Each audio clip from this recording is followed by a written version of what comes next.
Hello everyone, welcome to day 3rd of July LeetCode Challenge, and I hope all of you are having a great time. So let's look at today's question. Today's question is maximum sum of rectangular no larger than k. In this question we are given a matrix of size m cross n and an integer value k. We need to return the sum of the rectangle in the integer in the matrix such that its sum is no larger than k. It has to be less than or equal to k. Without much ado, let's look at the presentation that I have created for this and let's get started with the solution. Max sum of rectangle no larger than k, LeetCode 363 hard question. So let's hypothetically assume that you are seeing this question for the very first time, and let's try to build the basic naive approach that you may propose in an interview as well. So what you are going to do, you will try and find out the sum of all possible rectangles that are there in this matrix, and in case the sum is less than equal to k, we found a probable match and we will find out the one with the maximum sum provided this constraint is met in that rectangle. This could be this one, it could be this one, it could be this one. Any possible rectangle could give you an answer. So how will you develop your naive approach? Let's hypothetically assume for a second that there are no column dimension given to us. We only have row dimensions, something like this. So this is the actual input that is given to us. We need to find out the sum of every possible rectangle that is there in this particular column. And how can we do that? This can be solved in order of n square approach. Just look at the highlights that I am making, you will understand it. The first one being a singular this element, and then you will add the new element 5. So 1 plus 5 is 6.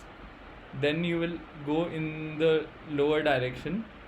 1 plus 5 plus 9 is 15, and then you have 13. 15 plus 13 is 28. So you covered all the elements starting from 1 up till the end of the input array that is given to you. Let me just change the color of pen and show you how are we going to consider the other cases. Let's take this green, and this time I'll start from 5. So again I'll do a similar thing, starting from 5, and I'll continue up till the boundary, the bottom boundary of the matrix. 5 is the first element, then we have 5 plus 9 is 14. 14 plus 13 is 27. So this is also covered. Let me just change the color of pen for the third iteration. Then we have the next element as 9. So you will consider this particular element alone, 9, and then you will add 9 plus 13, which is 22. Let me just change the color of pen again, and at the last we have 13.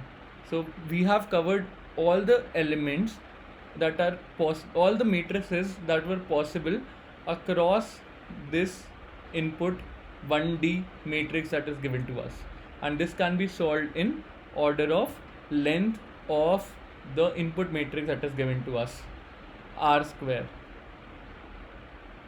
If you want to extend this to 2 dimension, this can be solved in order of r square into c square.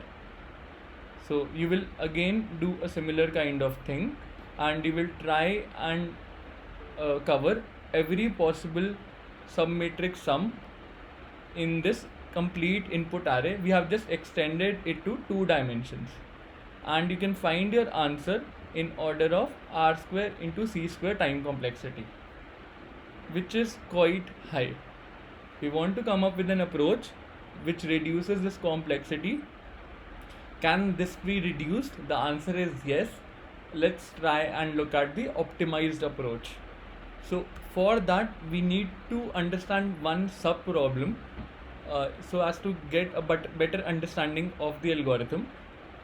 Let's hypothetically assume that we are given an input matrix in 1 dimension only, and we need to find out the maximum sum sub array where the sum is less than or equal to k.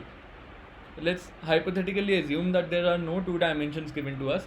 We are simply given an input array in 1D and we need to tell the maximum sub array with sum less than equal to k. So this constraint is still the same.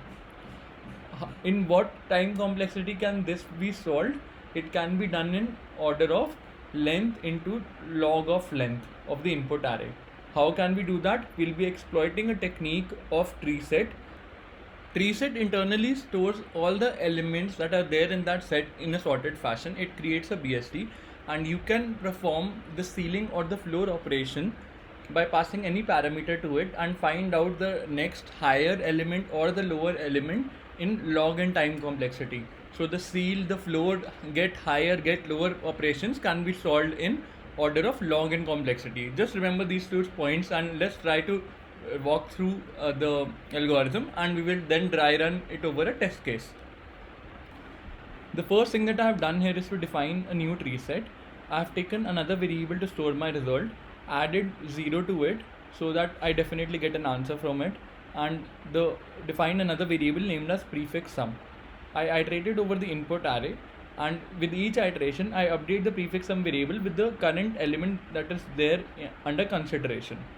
I try to search for an element in the tree set which is low prefix sum minus k. So the ceiling value of next higher or equal element to prefix sum minus k, and this becomes our target element. And if that target element is not equal to null, we try and find out the difference between the prefix sum minus target. This would be equal to at max k. It can't go beyond k. And we simply update our prefix sum at set with the prefix sum variable that we have added. In the end, we simply return the result. The main concept of the problem lies in this statement. TreeSet.ceiling value, we are looking for a higher or equal value than prefix sum minus k, and this is returned in log and time complexity. So this gives an advantage over the regular process, and this becomes the higher or equal element to prefix sum minus k element, and then we subtract this element from the prefix sum to actually find out the subarray sum, the probable subarray sum that could be our answer, and we are pretty sure that it would be less than or equal to k. And once you have a candidate, you compare it with your previous results and update your result variable. So here I have taken a different example, a very simple one, 1 4 9 minus 10 4, and k that we have is sum, that the sum of the subarray should be less than or equal to k. So let's define a tree set. Let's add 0 to it. So tree set has 0 in it. Let's define the prefix sum variable. So prefix sum variable is initialized to 0 and our result is initialized to integer minus minimum value. So this holds minus infinity, let's assume, and let's start the process. The first element that we have is 1. So the prefix sum gets updated with 1, and then you will look for the ceiling value in the tree set with respect to prefix sum minus k. Prefix sum is 1, 1 minus k is minus 6. So we'll look for ceil of minus 6. Ceil of minus 6 would give us 0. So this would give us 0. So the target becomes 0. Target is 0. And let's try and compare it with the result variable. Prefix sum is 1, target is 0, so 1 minus 0 is 1. We'll update the max result variable to 1, so result gets updated to 1. We simply add the prefix sum into the tree set, so 1 gets added into the tree set. So this is my tree set. And next we have element is 4. Prefix sum gets updated to 5, 1 plus 4 is 5, and we will search for the target element and we will find out the ceil value of 5 minus 7, which is minus 2. Ceil of minus 2 will give us 0 again, and what would be the prefix sum minus target value? prefix sum is 5, 5 minus 0 is 5, and results get updated to 5. So you have covered this subarray. Let's continue the process, and we have next element as 9. So prefix sum gets updated to 9. Also, I forgot to add prefix sum 5 into the set. I've added it. Next element is 9. 9 plus 5 is 14. So prefix sum gets updated to 14. And what we are going to search for in the set, 14 minus 7. 14 minus 7 is 7. So we are looking for a ceil value higher than 7. So which is not there in the set, and it means that the target element is null, and we can't do anything now. We can't go for a comparison check, and we simply have to update our set with 14. So 14 gets added into the tree set, and the result still holds 5. Let's continue the process. Next we have is minus 10. 14 minus 10 is 4. So prefix sum gets updated to 4. And what element will we look for in the ceiling operation? It should be higher than prefix sum minus 7. 4 minus 7 is minus 3. A ceil of minus 3 will give us 0. So the target is 0, and that means we will compare it with prefix sum minus target. Prefix sum minus target is 4 minus 0 is 4, and the result is 4. Result already is 5, so it won't be updated because the current contender is 4. The current contender is 4. So result still holds the 5 value. We'll simply add 4 into our prefix sum into our set. So this gets added here, 4. Let's continue the process, and the last element that we have is 4. Prefix sum gets updated to 4 plus 4, 8. This gets updated to 8. Which element will we search for? Ceil of 8 minus 7, 1. So it should be equal to or greater than 1, which 1 already exists in the tree set. So the target element becomes 1. And what would be prefix sum minus target? Prefix sum is 8. 8 minus target is 1. 8 minus 1 is 7. The max element gets updated to 7. So from 5 it gets updated to 7, which is the expected result. And simply the prefix sum gets added into the tree set. 8 gets added and 8 gets added here, because it maintains all the elements in a sorted fashion. So in the end, what is the result? The result is 7, and which is that subarray? It is this one. 4 plus 9 is 13. 13 minus 10 is 3. 3 plus 4 is 7. So this is our expected answer, and we have arrived at in order of n log n complexity, where n signifies the length of the input array. I hope you understood this complete algorithm, and let's try and use this approach to solve our input question. We will try to generate the prefix sum of every row possible. For example, the first you'll start from this particular row, and then you will check for this particular row and apply the previous algorithm that I discussed here to find out the maximum rectangle with the given sum. So it takes care of the columns, and now we need to extend it for every possible row. Then you will update the prefix sum and add the next corresponding row, and again apply the previous algorithm to take care of the column dimension.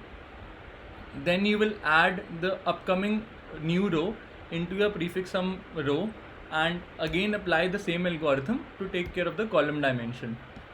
And then again you will add the last row and apply the previous algorithm to take care of the column direction. So we have taken care of every column using this approach, and every row that starts with this particular row, this first row.